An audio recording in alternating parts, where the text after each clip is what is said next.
So good afternoon, everyone. My name is Janelle Edens. I work in the Office of Fuel Cycle R&D. I'm the program manager for the Advanced Reactor Fuels program. Today I'm going to give a presentation on the 2017 NEOP work scopes for the advanced fuels area.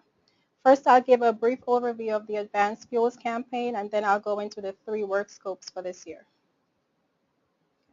So many of you may have seen this slide before. It gives a really good overview of the Advanced Fuels campaign.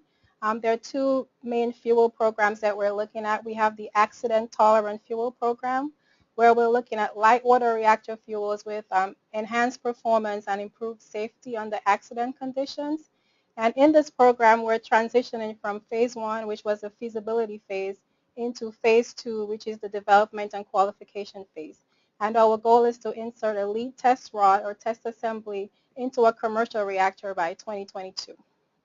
So the second fuel area is the Advanced Reactor Fuels Program, and that's really been focused on metallic fuel for fast reactors. So we've been looking at transmutation fuels that include the minor actinides, americium and neptunium, because we believe that by burning the minor actinides and recycling the fuel, we can significantly decrease the burden on a repository, as well as decrease waste generation and increase resource utilization. So we also have a capability development effort, and this effort it integrates the experimental and the infrastructure capability needs for the 2 reactor fuels programs.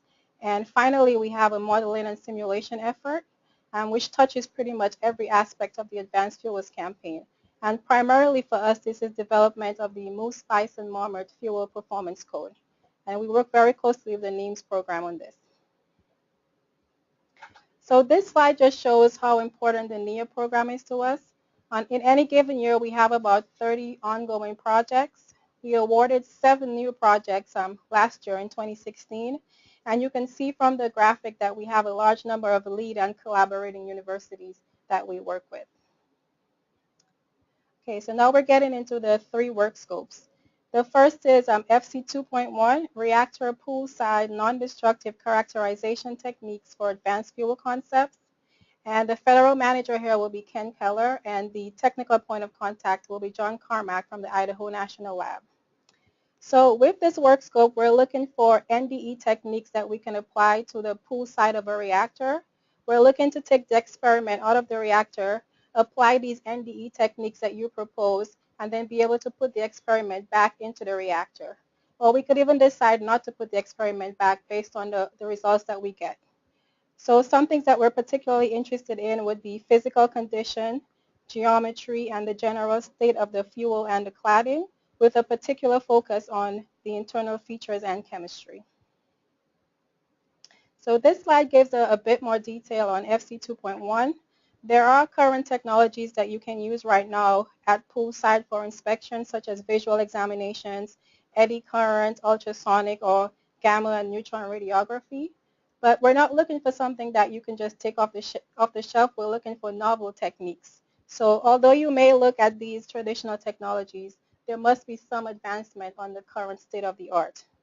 And some techniques that we're interested in would be non-contact dimension and geometry, fuel internal structure, and fuel internal chemistry. Moving on to FC 2.2, which is extreme performance metal alloy cladding for fast reactors. And I will be the federal manager for this work scope, and Stu Malloy from Los Alamos will be the technical point of contact. And in this work scope, we're looking for extreme performance cladding materials for fast reactors. And by extreme performance, we mean cladding materials that can achieve 600 dPa or greater under prototypical fast reactor conditions. So you may consider variations on current alloys, but you must recognize the gaps that need to be overcome, and you must provide activities that will prove the feasibility of your concept. And in particular, activities that will prove the irradiation performance will be given the highest priority. And one thing to consider here is that we're only looking for metal alloys, so no ceramics or silicon carbide or anything of that nature. This slide gives a bit more detail on what we're looking for. Our current cladding program is focused on 2 areas. We are looking to improve HT9, which is the historical cladding material used in fast reactors such as FFTF. So we're trying to improve these materials so we can use them at higher radiation doses of 250 dPa or greater. We're also developing oxide dispersion strengthened steels, which so far have shown really good performance under high dose radiation environments.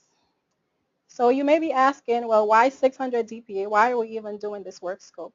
And some of the advanced reactor concepts are talking about going up to very high dPAs of 600, and they want to be able to keep the fuel in the reactor for decades and not have to replace the fuel. So although we're making great strides in our program and the ODS is showing a lot of promise, we just don't have qualified materials right now that could support these type of high burn-up concepts. So we're hoping that you can provide some really innovative ideas to support these high burn-up concepts. Okay. And the final work scope area is critical heat flux for accident-tolerant fuels. So we've been doing a lot of research and analysis on these various accident-tolerant fuel concepts. But one thing we have not done a lot of work on is thermohydraulics analysis. And in particular, we're very interested in the critical heat flux, because as you may know, that the onset of CHF typically results in fuel failures. So we're looking for you to investigate CHF of the various ATF concepts under PWR and or BWR conditions that would result in DNB for PWRs or dry out for BWRs. And we would like you to investigate CHF under both normal and accident conditions. So although we expect that you will focus on separate effects experiments, we want you to tie these experimental efforts very closely with modeling and simulation. And we would like you to use models and codes that are currently in use or under development by industry or the DOE NE programs. This slide gives a bit more detail on critical heat flux and why it's important to us. So initial scoping studies have shown that even slight variations in material properties such as surface wetting or surface roughness has a huge impact on the critical heat flux. And this is very significant for defining the safety limits. And as you can see from the chart, you have a really huge jump in cladding temperature beyond the onset of CHF. So it's very important for us to know when this happens and how this compares to the current circuloid cladding. So in closing, just a few key items to consider to try to improve the relevance of your proposals. I would strongly encourage you to familiarize yourself with the Advanced Fuels Program and to know which fuel types we're looking at on the ATF and the Advanced Reactor Fuels Program, because unless you can tie your activities to a fuel concept that's currently under study by the FCRD program, your relevance might not be as high as it could be. We recommend that you review the previous NEOP so that you avoid duplication of activities. And we recommend that you include reasonable timelines and deliverables, because that really helps the reviewers in going through your proposals.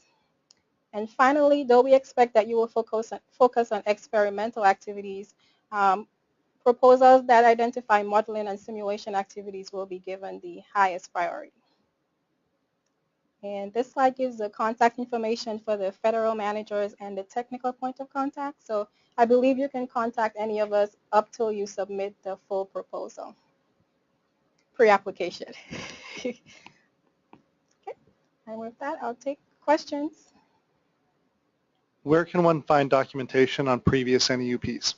Oh, go to www.neop.gov. And we provided a lot of background slides that include the NEOP website as well as various documents and websites on the Advanced Fuels campaign. Those documents can be found under the R&D tab, and they're titled Funded Projects. Does my proposal need to be on HT9 or any metallic material having advanced properties? So any metal alloy concept, you can look at variations of HT9. But we're open to any advanced concepts that you can prove the feasibility and the irradiation performance on. But it has to be a metal alloy. Do ZR alloy cladding materials, are those included? I don't think those would be applicable for fast reactors.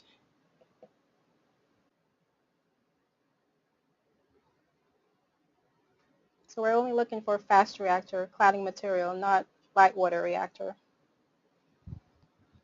Would enhanced methods for poolside examination that extend current technology e.g. spectral radiography and tomography, be of interest in this call? Yes, definitely.